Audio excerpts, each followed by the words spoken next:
Kwa mchezo mmefanikiwa kushinda kwa magoli mawili, lakini pia ulikuwa ni mchezo wa aina gani? Ulikuwa ni mchezo mzuri.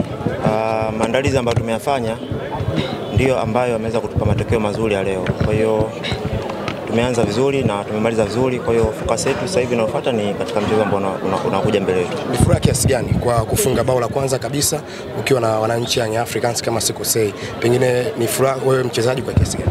Na kwangu mimi ni furaha kubwa sana kwa sababu tokea mwanzo wananchi walionyesha kunipokea kwa moyo mmoja, na mimi kama mchezaji jukumu langu kuhakikisha kwamba narudisha kile ambacho wao wamenikabidhi kutoka kwao. Kwa hiyo naamini kwamba ule upendo, kila kitu ambacho wamenipatia ni kuhakikisha kwamba natoa performance nzuri katika uwanja. Kwa hiyo namshukuru Mwenyezi Mungu kwamba naendelea kupambana kuhakikisha kwamba naitumikia klabu yangu, na kama unavyoona mapambano yanazidi kuendelea.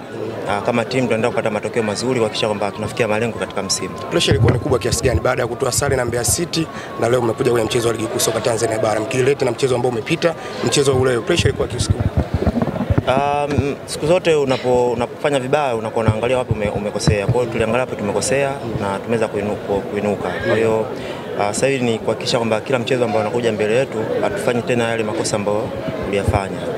So far pia ni aina matokeo ambayo najua wananchi wengi hawatarajia, lakini kwa sisi kama wachezaji tulitambua kwamba tulikosea. Kwa hiyo sasa hivi focus yetu ni kwenye kila mchezo ambao uko mbele yetu ni kuhakikisha tunafanya vizuri. Baada ya kwanza mechi dhidi ya Silver Strikers, ligi ya mabingwa barani Afrika, na umeanza hii leo, pengine unawaahidi nini sasa wananchi?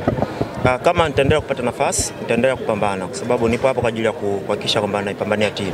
Na hilo ndio jukumu la kila mchezaji hapa. Kwa hiyo jukumu langu ni kuhakikisha kwamba napata nafasi ni kupambania timu na timu iweze kupata mafanikio, na mchezaji mmoja mmoja pia aweze kupata mafanikio. Ile ishara baada ya kufunga goli Zimbwe inamaanisha nini? Umeweka vidole hivi vile.